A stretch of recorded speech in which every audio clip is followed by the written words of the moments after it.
El quinto informe de gobierno, yo recuerdo cuando éramos niños, ese día nos iba a la escuela, crecí en la época de López Portillo, y nos dejaban en la casa a fletarnos el informe.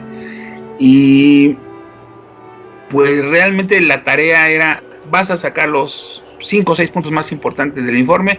Como todos le cambiamos a las caricaturas o a otra cosa, esperábamos el periódico de la mañana siguiente, el Novedades, en el caso de mi papá estaba suscrito, y después de sacar subrepticiamente las hojas de los monitos y las tiras cómicas, me iba al resumen de los puntos más importantes, y yo se apuntaba en mi cuaderno y llegaba con la tarea.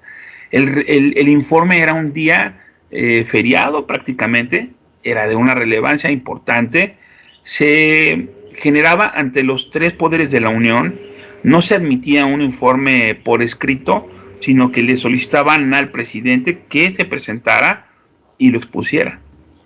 Ahí en el pasado vimos llorar a presidentes, implorar a otros, disculparse a algunos más, pero hoy en día el informe es simplemente una payasada más, una broma del destino y un resumen de mentiras. Tengo aquí a dos fanáticos de la información, pero la información verdad, porque información estamos inundados como nunca. Quiero saludar a mi queridísimo, estimado amigo de Puebla, Elías Zárate. ¿Cómo estás, Elías?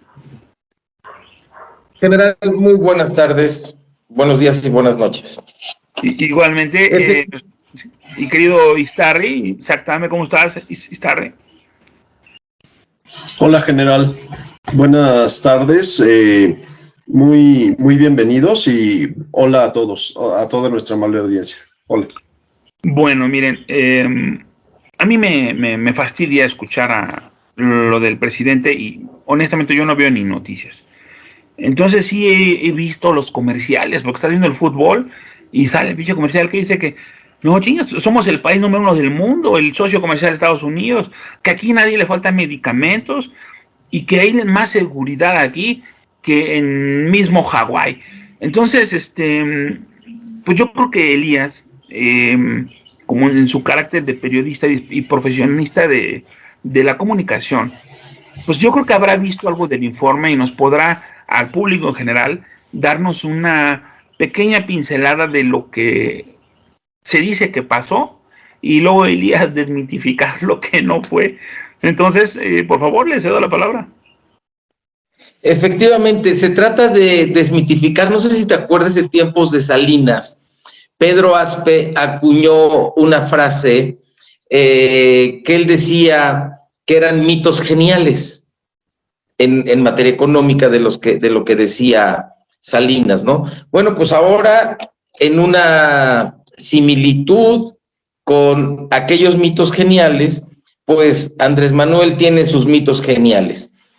Él dice que ya dejó de haber desabastos de medicinas en el IMSS Bienestar en todo el país, que ya están surtiéndose al 97%. Pero lo que no dice es que hay 16 estados que no tienen esta asociación con el IMSS Bienestar. Por lo tanto, estamos hablando de que solamente la mitad de los estados de la República tienen surtidas estas recetas. Y por el otro lado, pues 50 millones de habitantes no tienen acceso a la salud pública y el dato es impresionante. Hay 15 millones de recetas sin surtir. Recorcholis, parece ser que pues aquel compa tiene otros datos, Isaac. General Elías, yo realmente me pongo hasta mal solo de oír a este individuo, a ya saben quién, diciendo todas las mentiras que dice con total impunidad. Por ejemplo, tiene un spot en radio donde dice: en mi gobierno ya se acabó el desempleo. ¿Quién en su sano juicio puede decir que en México no hay desempleo? ¿Quién en su sano juicio podría decir eso? Es más, ¿qué político en su sano juicio podría decir de cualquier país del mundo que no tiene desempleo? O sea, eso es una mentira, pero así, pero flagrante, gigantesca. a mí se me revuelve el estómago solo de oírlo y de oírlo decir todas las mentiras que dice con total impunidad. Es lo que yo podría comentar por ahora. Así es, parece que vivimos en dos Méxicos. El México de los seguidores de Andrés Manuel, que viven en el mundo perfecto, hasta que caen en un bache o hasta que tienen que llegar a buscar medicinas y no hay, ¿no? Hasta que estas mentiras chocan con la realidad, y ahí es donde se vuelven críticos de Andrés Manuel. Después estamos la clase media, ¿no? Donde verdaderamente enfrentamos a la realidad, y bueno, pues están los mega ricos que con un teclazo sacan sus dineros de México al extranjero. Y entonces en todo este conjunto, pues estamos llegando al mismo punto de que todo es un país de mentiras. Todos estos datos que dice Andrés Manuel son verdaderamente asombrosos en la cantidad de mentiras que dice, pero mentiras acomodadas. Mira, él se refirió en su informe que la economía creció 3% después de la pandemia. Lo que no dice el presidente de la República es que en la pandemia la economía decreció, la economía cayó 8.5%. Entonces, si crecimos 3, todavía quedamos a deber 5.5% de crecimiento. Obviamente no hubo ningún apoyo a ninguna industria, a ningún comercio, no hubo ningún apoyo como en otras partes del mundo, apoyar al comercio, a la industria. Cuando entra Andrés Manuel López Obrador, estas son las cifras y no, estos son datos y no mitos.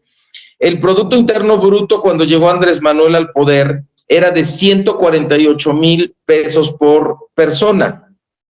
Actualmente, a septiembre de 2023, el Producto Interno Bruto es de 142,000 pesos por persona. Producto Interno Bruto. Entonces, estamos decreciendo. Esta es una cifra demoledora. Básicamente, en cada indicador hay bastante situaciones extrañas, ¿no? ¿Ustedes se acuerdan que en el segundo informe de gobierno él haya dicho que nos quedamos sin gasolina durante meses?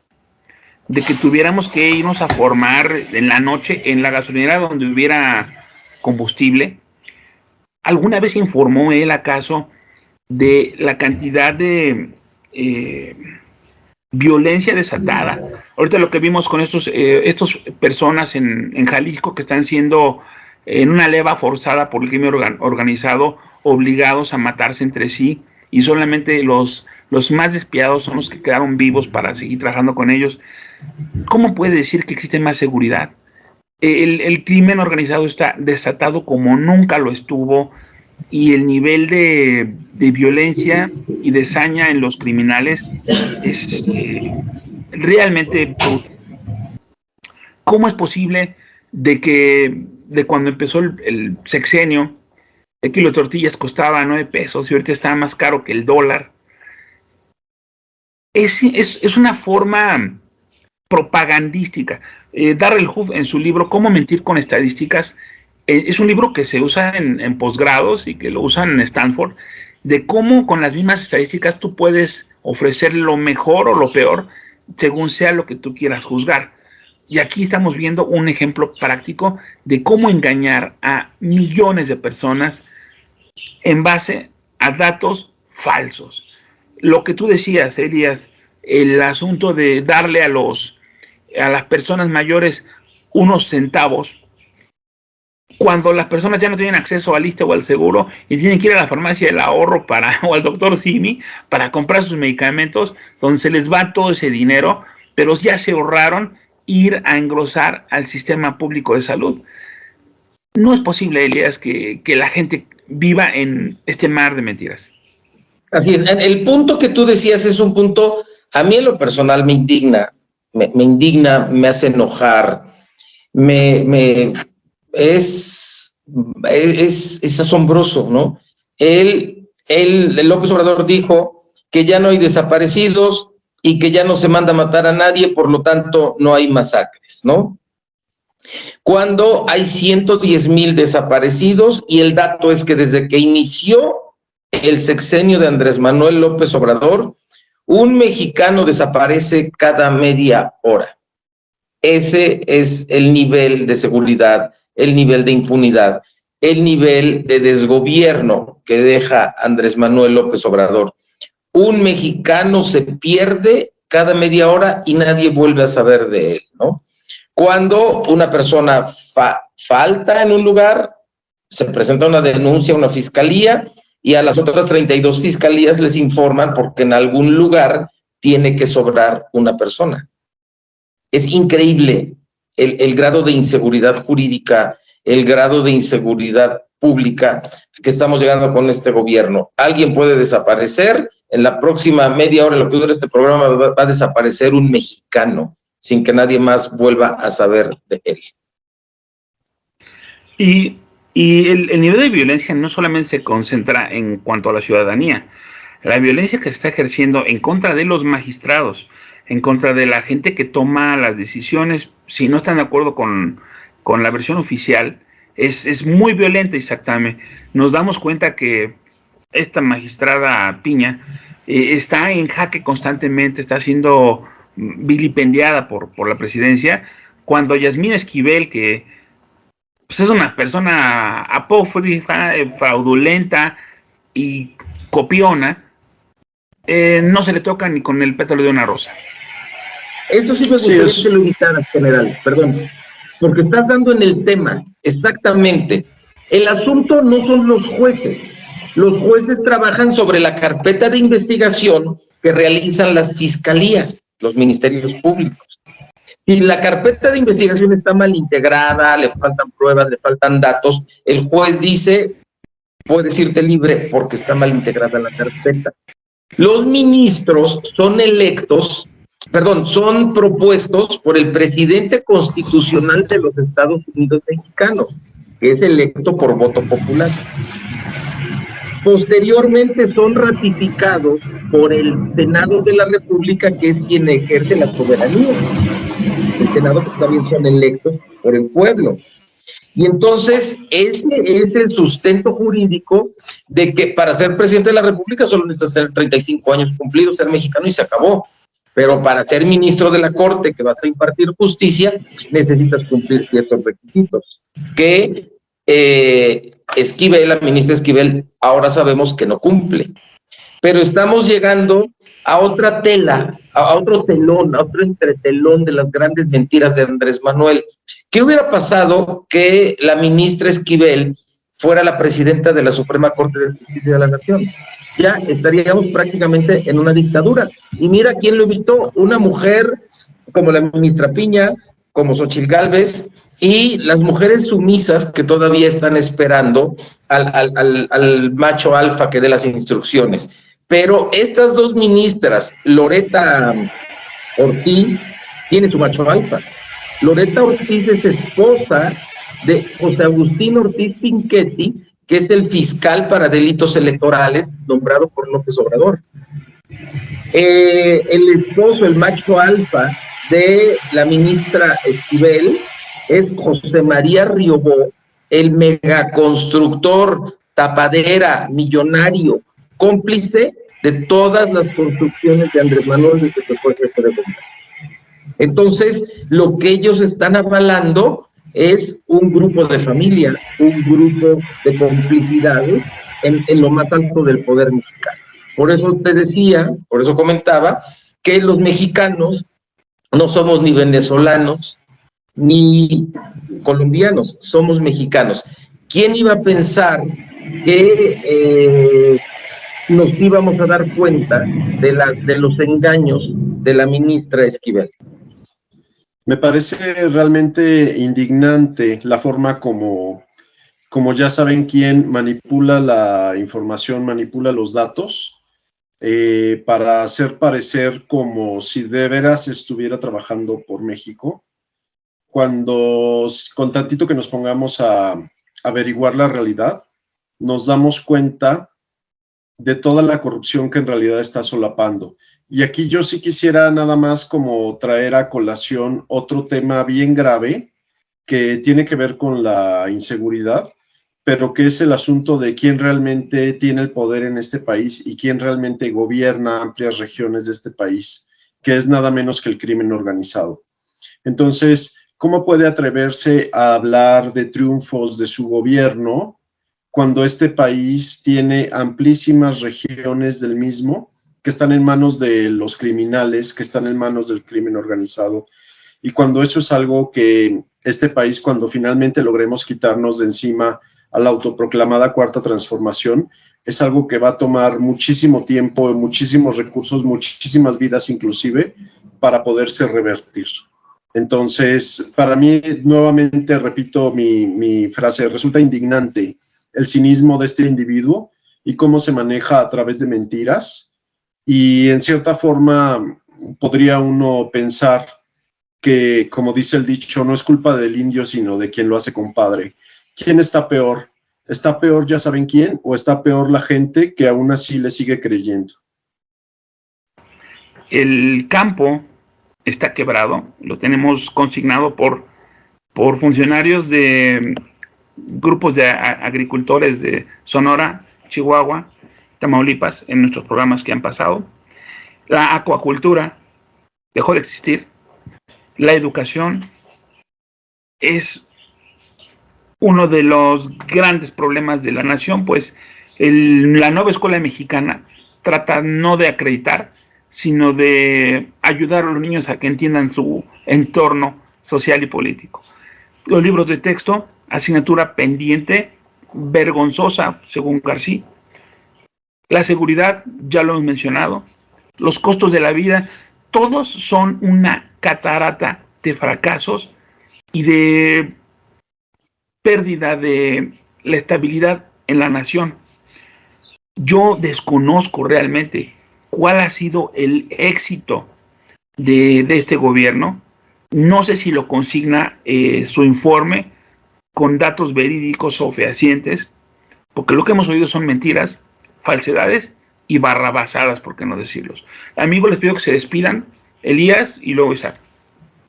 Bueno, pues el último punto para tratar es que Andrés Manuel en su quinto informe de gobierno dice que hay cero corrupción.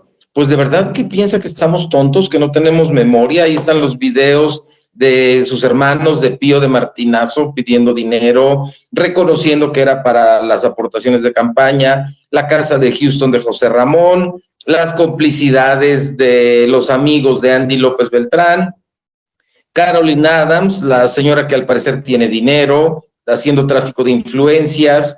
Y bueno, ya para qué hablar de Segalmex, que son 15,000 millones de pesos, de los cuales 1,000 millones fueron sustraídos por Ignacio Valle de contado en efectivo. Y por otro lado también una diputada de Morena, Inés Parra, denunciando un faltante de 6,000 millones de pesos en bienestar, ¿no? Entonces, ese es el tema, ¿no? Y ya para concluir, quiero cerrar con las grandes soluciones de Andrés Manuel López Obrador en materia de seguridad pública. Señor, tenemos 110,000 desaparecidos, desaparece un mexicano cada media hora. ¿Cuál es la solución de Andrés Manuel?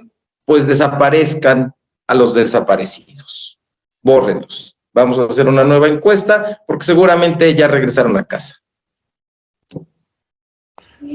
Querido Isaac. Por último, yo quisiera comentar lo siguiente. Ya saben quién, cuando le gritó a Vicente Fox, cállate chachalaca, después de eso se dedicó durante años y años a gritar él mismo como chachalaca, que el PRIAN corrupto había hecho el fraude a la nación que implicaba el FOBAPROA, y siempre gritaba como el chachalaca, el pejelagarto, diciendo 1 billón de pesos es lo que le ha costado a este país la corrupción del FOBAPROA. Bueno, más de 1 billón de pesos, señores, más de 1 billón de pesos es lo que le ha costado a este país la ineficiencia de las obras faraónicas de este individuo, el haber cancelado el aeropuerto de la Ciudad de México, el haber diseñado un aeropuerto que no sirve para nada, el haber hecho una refinería en medio de un pantano en Dos Bocas, la locura del Tren Maya, todo eso sumado es más de 1 billón de pesos. Con eso quisiera yo finalizar, general Elías. No, muchas gracias. Y bueno, como les digo siempre, compañeros, créanos la mitad, corroboren nuestros datos, investiguen en fuentes que sean indexadas o que sean públicas, porque si ustedes hacen caso a lo que dice el actual gobierno, pues van a pensar que vivimos en Disneylandia, ¿no? Y pues creo que hay una distancia. Todos conocemos un negocio que quebró en la pandemia, todos conocemos una familia que fue afectada por asaltos, violencia o desaparición forzada, todos conocemos a alguien o a nosotros que nos dieron muy mal servicio en el servicio público de salud. Todos tenemos hijos en primaria y sabemos que si no están en una escuela de paga, el nivel de educación es lamentable, donde las escuelas no tienen ni siquiera cortinas, no tienen 2 bancas iguales. Y en general, como hemos dicho, la descomposición es acelerada. El principio de la entropía, donde al principio todo fue siempre más ordenado, pero lo marca la segunda ley de la termodinámica. Al paso del tiempo las cosas se desordenan tanto y tanto y tanto que jamás volverán a ser iguales. Y la suma de todos los desórdenes es mucho mayor al origen organizado de las situaciones. Les pido por favor que nos den un like, que nos den un retweet, que por favor compartan esta información en sus redes sociales, pues al hacerlo estamos abriendo la posibilidad de que otras personas se enteren de la neta, de la verdad, no de la realidad alternativa que existe. Esta posverdad que nos ha hecho vivir en un lugar de falsedad. ¿O qué? ¿Ustedes sí dejan salir a las 10 de la noche a sus niños a jugar al parque? Porque cuando éramos niños nosotros lo hacíamos. Nosotros nos íbamos a la escuela solos y regresábamos caminando. Hoy no podríamos hacerlo. Estamos viviendo en una época de oscurantismo absoluto, en donde la verdad la tiene quien posee el micrófono. Y como aquí el micrófono se la pasamos a todas las personas de la resistencia, pues hay diferentes criterios que estamos nosotros empatando en estos programas. Les agradezco muchísimo. Gracias, Isaac. Querido Elías, un honor. Y, ¿qué puedo decirles? Cuídense porque la resistencia está en sus manos. Muy buenas tardes, buenas noches. Un saludo especial a nuestra gente de iHeartRadio y de Spotify, donde nos dan un gran feedback. Amigos, Dios los bendiga. Gracias.